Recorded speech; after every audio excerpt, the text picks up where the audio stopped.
Beaucoup de gens attendent que leur vie soit en ordre pour être en paix, alors qu'ils doivent être en paix pour que leur vie soit en ordre. Tu dois rétablir la paix maintenant pour que ta vie s'ordonne.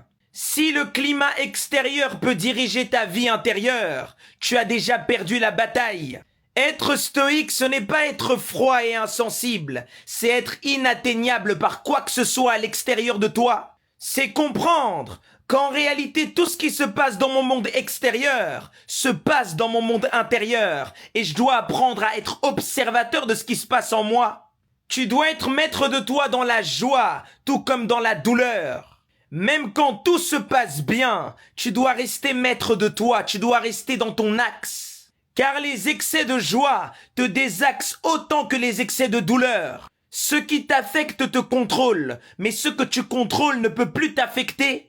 Que le monde t'admire ou te critique, que tu gagnes ou que tu perdes, que les portes s'ouvrent ou se ferment, rien ne doit altérer ta présence intérieure, ta présence divine.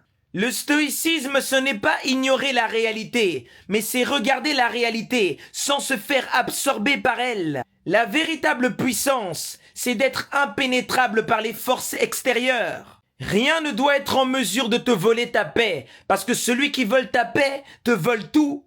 Quand tout s'effondre autour de toi, c'est l'opportunité d'affirmer ton stoïcisme, d'affirmer ta maîtrise interne.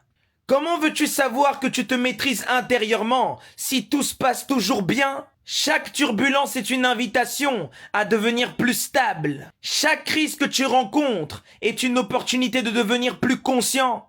Tous ceux qui tiennent le cap sont ceux qui maîtrisent leur énergie. On ne peut ni vaincre ni manipuler quelqu'un qui reste centré, peu importe les circonstances.